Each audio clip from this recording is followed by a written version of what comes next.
Hi guys, welcome to this week's video. So on Sundays we do some spooky art. So if you are new here, welcome. My name is Anchora and we do Halloween all year round. If that sounds interesting to you, then go ahead and subscribe and don't forget to give this video a thumbs up.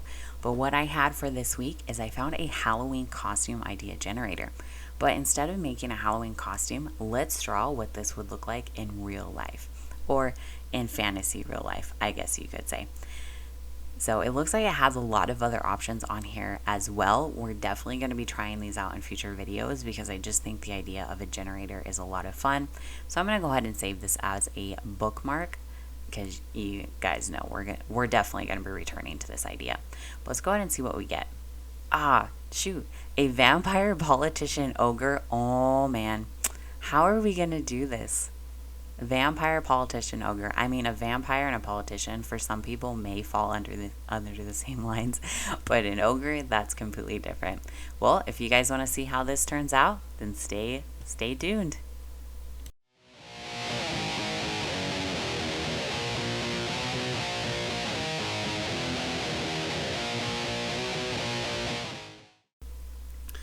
Alright guys, so the first thing we are going to need are some references. So I'm going to go ahead and look up ogre drawings because honestly I've never drawn an ogre before, so I'm definitely going to need something to look at.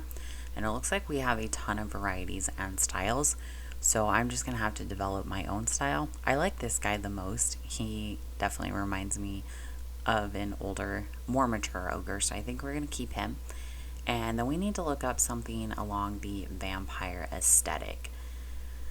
So let's take a look here. This looks more like book novels than it does. Let's type in clothes. Maybe that will help.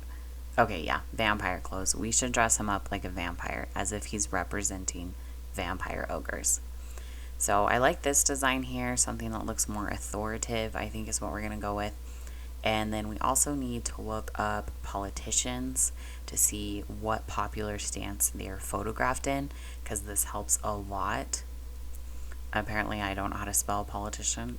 That's probably why I'm not involved in politics. I'm an artist instead, guys. Okay, so it looks like for the politicians, they usually have a flag behind them. You often see them at their podiums, either talking or waving their arms in the air. So I think we're going to go with a pose similar to that. But the first thing I like to do when I have references, especially if it's something that I haven't drawn before, is I want to draw the reference that I like the most. So we're going to go ahead and open up a new file in Corel Painter is what we're going to use today. And we're going to start a new layer, and then I have all my favorite brushes here on the side saved into a palette. And I like to use a color versus black just because that helps me see shapes a lot better than just black and white. And we're just going to get everything set up here, and I'm just going to start sketching this reference exactly how I see it. And then that way I can get my style pinned and decide how I want him to look, and then also figure out areas that I struggle with drawing and see if we can get the portions correct. So I'm just moving around here. I'm using the wet marker brush and I'm trying to map out his face here. I got to make sure I get the proportions correct. It is going to be a little bit hard because ogres are slightly disproportionate compared to humans, but we still got to make it look natural. So you can see here that I struggle a little bit with the top of the mouth, but we're just gonna go with it since it's the first sketch. Got to get his angry teeth in there. I'm pretty sure teeth with ogres are a lot like horns on animals. They show them for who's the big boss. Okay, yeah, so this part I don't have a whole lot to say on. I'm just sketching out the reference and seeing like exactly how this looks, exactly how I want to put him. And while I'm doing this, I'm thinking about what my final image is going to look like, because I'm definitely not going to be using this ogre. This is just a reference practice. So I'm practicing from the reference that I liked the most, so I know how to draw an ogre or draw that specific ogre, since there were so many different styles. But yeah, and then here I struggled a lot with his body shape just because I'm so familiar with drawing females. It was harder for me to get the man body in here, or like man anatomy. but at the same time I had to add a little bit of the fatter areas of his body, I guess you could say, which is also something I don't draw a whole lot. And then I kind of struggled with muscle placement here. I was trying to copy the picture, but some of it looked a little bit off to me as I started sketching it. And so you'll see later on that I just fix it by putting in a regular arm and then drawing the muscles on top of that. Just because I think they drew some of them in different areas to enhance the way that he looked. And that was really throwing me off. But I'm going to go ahead and start on the legs here, which again, the same thing. The muscles were kind of throwing me off on the reference. And I did run out of canvas area, so we can just add pixels to the sides, and it's pretty quick and easy. And don't forget to save, guys. I always forget to save. Thumbs up this video if you're the same. Saving is like my bane of existence. It's just something that doesn't ever cross my mind for some reason. And then I also had a really hard time with the proportions of the ogre because their hands and feet are so large compared to the rest of their body that I had a hard time making that look correct, even though it's like correct for ogre anatomy, I guess is what I'm trying to say. So I had to extend his arm and make that a little bit fatter, and then, or not fatter, but larger. And then I had to shrink down his hand because you can tell the hand in the background is a lot smaller. But the feet weren't too hard. They were just kind of like little nubby toes, and so those are pretty easy to draw. And I just put those in here. I think my biggest struggle is that their anatomy is so different from human anatomy, and since I hadn't drawn them before, I was definitely struggling a little bit here. And you can see that I moved his head a little bit more forward to give him that slouched over look, and dropped his shoulders because they kind of hang their arms on their sides and swing them around. So for that to accompany the anatomy, he would need to have slunched shoulders as if he was slouching. And so here I'm just putting in the second foot, which wasn't too hard. They just look like giant versions of human feet. So it's pretty okay there. And then I attempted to do this arm again.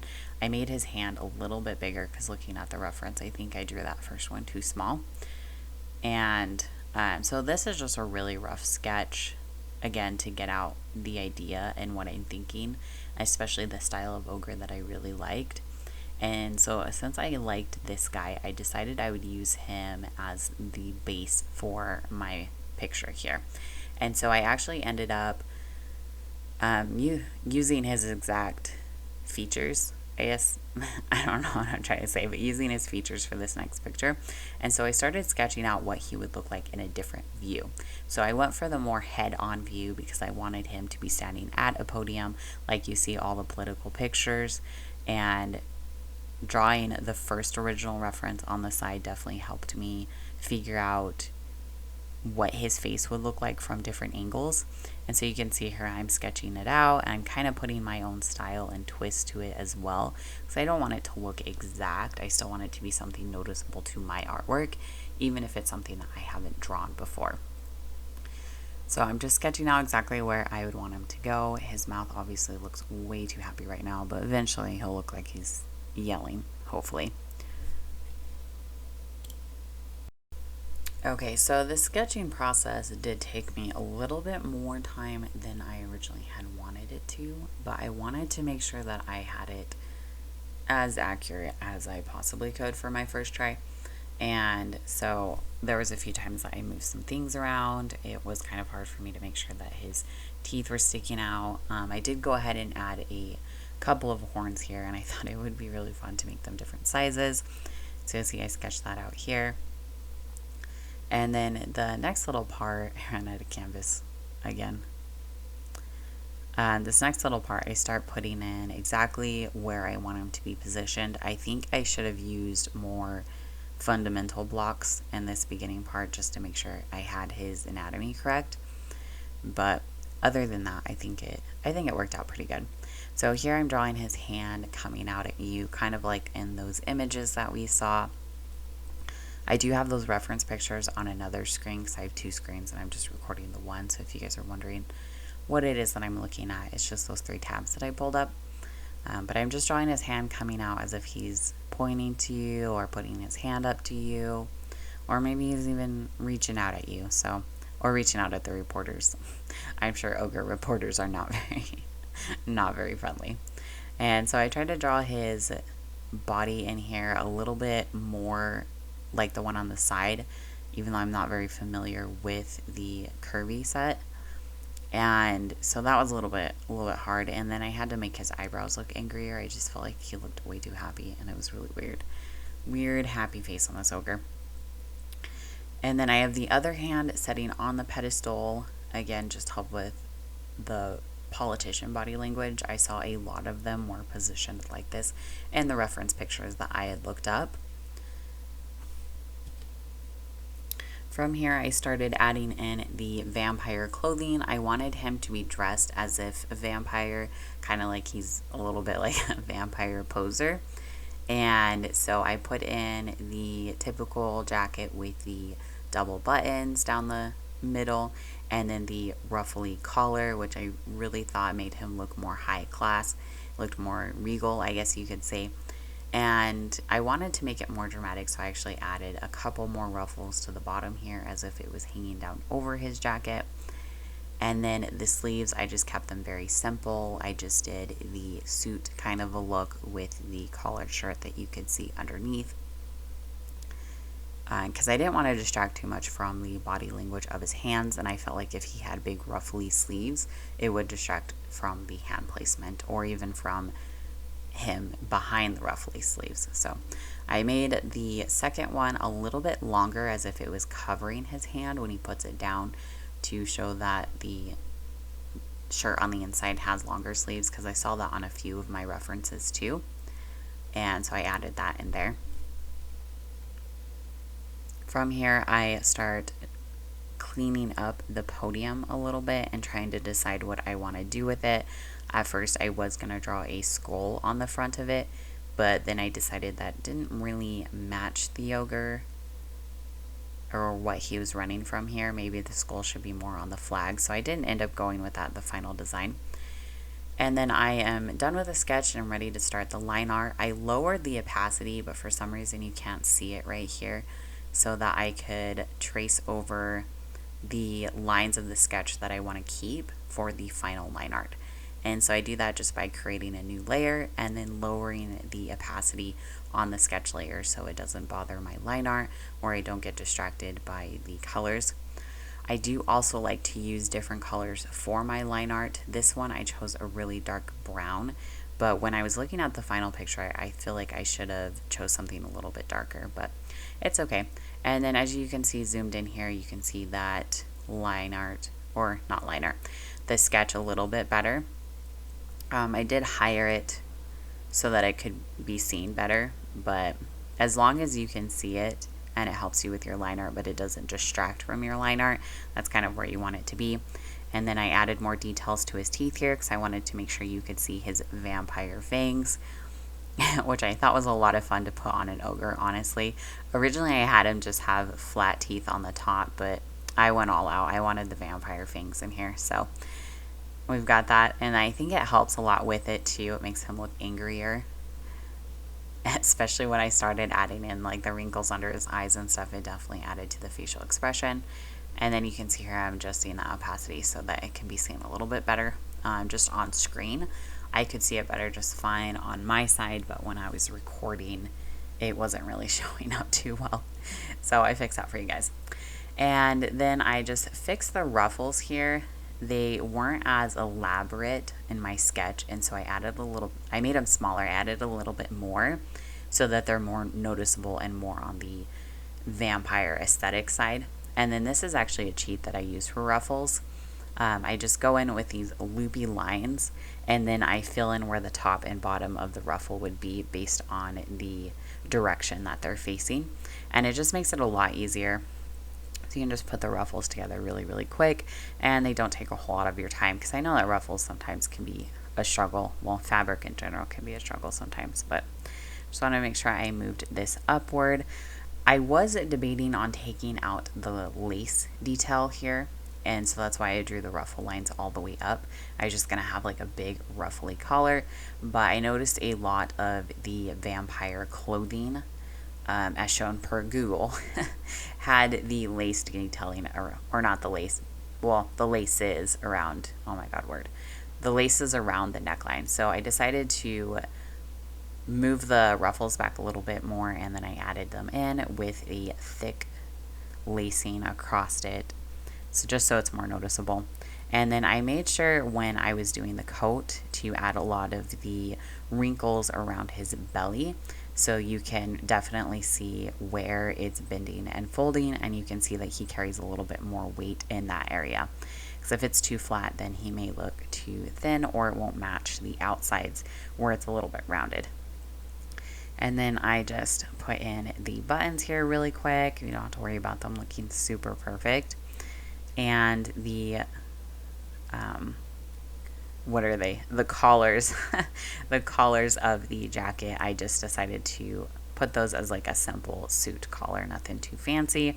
And then again, going in with those wrinkles and fabric folds so that you can definitely see where his body is at. Fabric folds help a lot with mass, especially if you're struggling with the body size in general. They can help you place it, and then it also helps direct the eyes. So if you're having a really hard time with a really hard time with the wrinkles, I need to stop saying that all the time. The folds will help a lot in that area. So here I'm just outlining the hand. I decided not to change it up too much because it looks pretty okay for what I did my first sketch, and keeping the fingernails in mind, because ogres I saw always had really big thick yellow fingernails, and I wanted to make sure that those were still showing through on this picture here.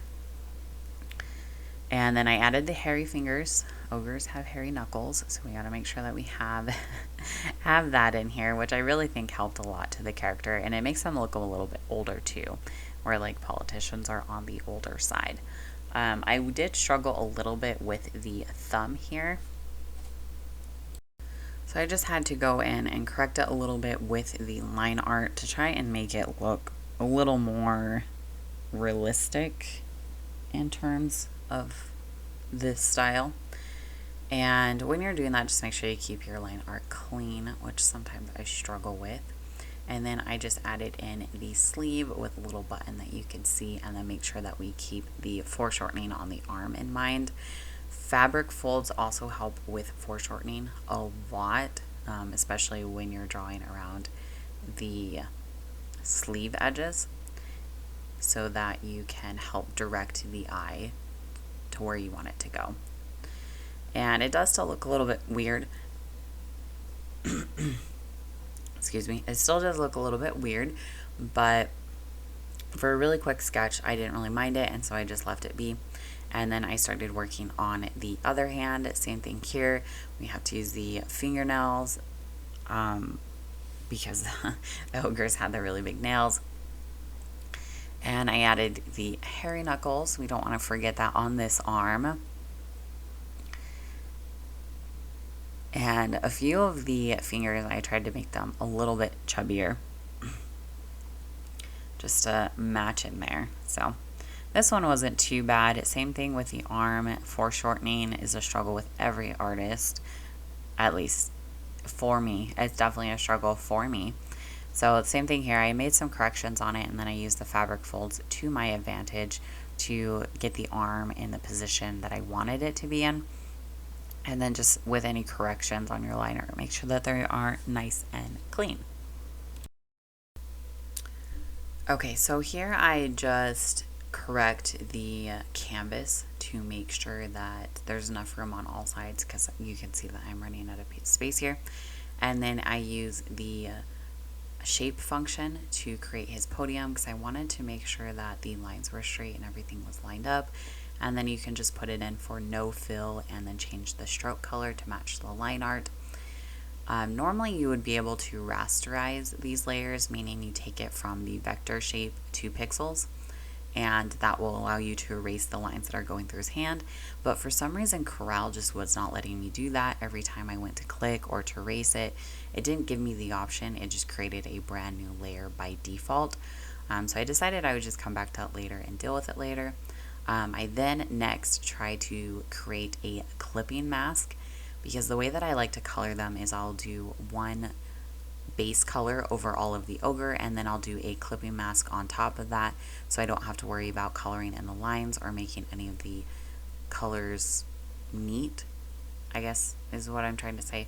But for some reason I just could not get the clipping mask to work. I'm not super familiar with clipping masks on Corel Painter. Usually when I use Corel, it's because I'm painting something on all one layer, or I'm just painting something that has a little bit more of a realistic feel to it, and so a clipping mask isn't always the best option for those. And yeah, so I just couldn't figure out how to get it to work. I then used the magic wand to put in a new layer with one flat color, to see if I could try to get it to work from like a base layer and then putting clipping mask on top of it, because it would be a little bit different than Photoshop. And so here I am just filling that in, trying to figure out how I'm going to do this. And you just make sure that your line art is on top of that. And then I colored in all of the areas that I missed with the magic wand. And after this, I still couldn't get it to work, so I'm not sure how clipping masks work in Corel. I will definitely have to figure that out for next time if I'm going to use Corel Painter, but I didn't want to waste any more time on this, so I actually exported this as a Photoshop file. So you do File, Save As, and then save it as a Photoshop PSD. And then when you open up Photoshop, you can just open up that same file, and it's going to have all of your layers on it, and you won't have to worry about losing any of your work. And so here I am just opening it up in Photoshop. You can see all my layers are here. And then I was able to rasterize these shapes for the podium. And then since I had already colored it in, I just added another layer and created a clipping mask just like that. Photoshop is definitely a lot easier to use than Corel Painter sometimes. So, and then here I'm just coloring in his skin. I thought gray would be a really good idea. I know ogres are usually green or yellow or some sort of a neutral earthy color, but he's a vampire ogre, so he's got to look a little bit more on the undead side, and gray is definitely the best option for that. So yeah, that's why I went in for the gray. As you can see here, I used the magic wand to select the areas that I want to color, because what happens with the clipping mask, even though you don't color outside of the ogre, you will still color on other objects inside of the ogre. So as I'm coloring his skin, I may accidentally color his jacket and so forth. So I do have to keep those areas separated, and the best way to do that is to use the magic wand to select the areas that I want to color. Now do keep in mind, when you use the magic wand, the edges of it are going to be extremely pixelated, and sometimes you will miss small areas that are hard to see from far away. So just make sure that you're zoomed in and you select and color over all those areas that may have been missed. So here I'm just coloring in his jacket. I definitely wanted to keep to the vampire aesthetic, so I went for a black coat. Now I did mention this in my last art video. If you guys missed that, I'll go ahead and link it above. But I talked about how when you're doing black clothing, it is best to use a dark gray and then to use a pitch black for the shadow, unless it's a type of black clothing that is going to have a lot of sheen to it, and then you can do pitch black and then put all of the highlights on top of it. So for example, if it's leather or if it's satin or something with sequins on it, then that's when you would want to just use straight up black. And this just gives it more of a fabric look to it rather than being something really, really shiny. And then that way you can see the shadows too, because not all the time is black clothing going to be black. So just keep that in mind, and that's why I put his coat here as a dark gray to start with. It will start to look a little bit more like black later on. So I will also use the same tactic here. I just opened up another layer, make sure it was a clipping mask, and I colored in his shirt as red. I did see that some of the vampire aesthetic had white collars or the white ruffly shirts, but since his skin is gray and then his jacket is gray, I didn't want to do white because it would be too flat and there would be too much in the gray and black family. And so I went for the red so that it would pop out. And then I don't know about you guys, but black and red always reminds me of vampires anyways. So I thought it would be a perfect color combination. And then that way it gives him that politician vibe too, since they were red and blue a lot. So yeah, I thought it worked out pretty well. I'm just coloring in these ruffles, fixing up any areas right here. As you can see, these tiny little areas that were missed, that is what I was referring to when you use the magic wand to select areas. And then there is a smaller section over here under his arm that did get colored, but I don't want it to actually be colored, so I do go back in and erase that area just so that we can make sure it's not part of the clipping mask. And from here I start cleaning up my mess, because sometimes when I'm coloring in real life and digitally I make a really big mess.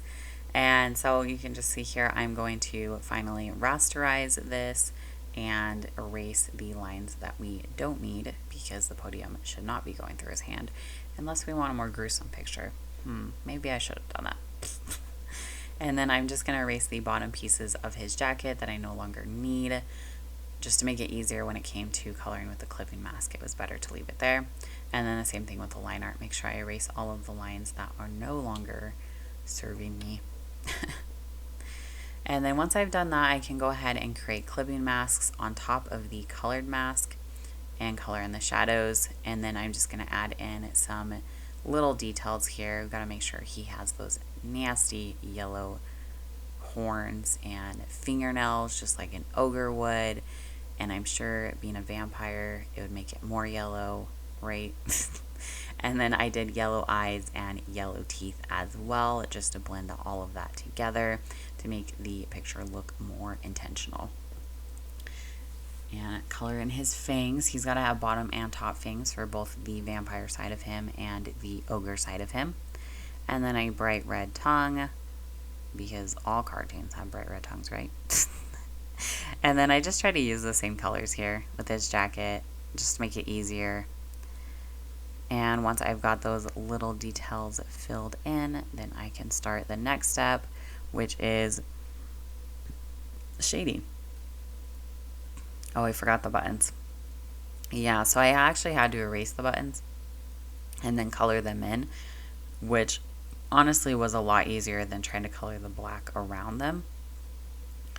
Or I could have just done a layer on top of the jacket and then colored in the buttons there. But, you know, afterthoughts. We'll know for next time. And then this one I kind of had a hard time. I was like, why is it not letting me draw on this layer? And then I figured out I was drawing on the wrong layer. So make sure you label your guys' layers, okay? As you can tell, I didn't label any of mine. And yeah, so that's what he looks like so far. I like the colors. I think the line art turned out really nice, and I also like the design, especially the ruffles coming up around his neck here. And then from here, what you'll do is you will actually create a layer on top of where you want it to be, and it's going to clip to the jacket. So I placed a layer on top of a clipping mask on top of the jacket layer, and then that way it clips to only the jacket. And so when I do the shadows and the detailing, this is where it will draw only on the jacket, and it's not going to interfere with like the buttons or the shirt or anything like that. So clipping masks do take a little bit of time to set up in the first part of it, but it's worth it because it makes the shadows and the highlights go by a lot quicker. So it's better to put it in the time now for that, and then you can whip through the rest of it really, really quick, which is super nice. So I did these hard shadows, and then I placed in some lighter shadows over the top of it just to help it blend out. Since he will be facing lights and cameras, he will have those hard shadows, and yeah, we just want to make sure that those are visible. And this is also where the jacket starts to look a little bit more black and less gray as I start using the black to put on the shadow on top of it. And then we're going to do the same thing with his face here, getting all the basic shadows. You can be really messy with this. Just make sure that you are getting them in the areas where they belong.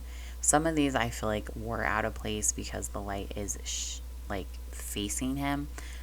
so there wouldn't be as many shadows, but I just wanted to emphasize the vampire appeal, and I feel like shadows is what really does that. And I added a little bit more than what normally would be with head-on light. So, and then here I'm just adding those highlights. Since it is going to be camera lights on him, he's going to have these bright yellow highlights. I don't want to keep using the word highlight. What is another word for highlight? I don't know. But it has these bright yellow highlights, and then I make sure they're everywhere, and I use the same color for all of them, because when you shine a spotlight on someone, it's going to be that same yellow light across everything. It may look a little bit different versus like skin or jacket, and then that's where you can just lower the opacity, and that helps with that situation. Here I am adding in more of that vampire feel. I give him these under eye shadows. Definitely took it over the edge. This is where it made him look extremely vampire-esque, and I loved it. So that was a lot of fun. And then I just added in, here I'm just shadowing, smudging the shadows. Shadowing.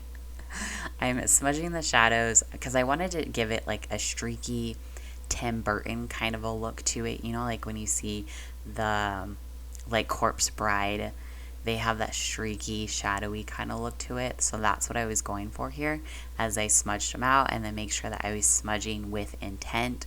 I didn't want to do it randomly. I wanted to control where it was going and control those streaks so I could get the look that I was going for. So yeah, I definitely think that worked out here.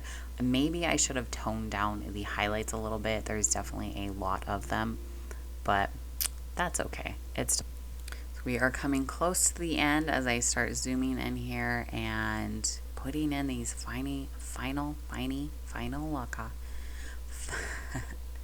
Man, words are just not working for me today. I just put in the final details like the shadings and highlights on his teeth. We definitely have to shade in the ruffles on this shirt. Make sure that we get those correct. And the thing with this red color is it didn't really show the shadows very much. So they're very small, which is fine because a lot of it is absorbing more of the light than like the black would. So yeah. And then I'm just moving my layers around here to make sure that I am ready for the podium, because I believe that is our next step.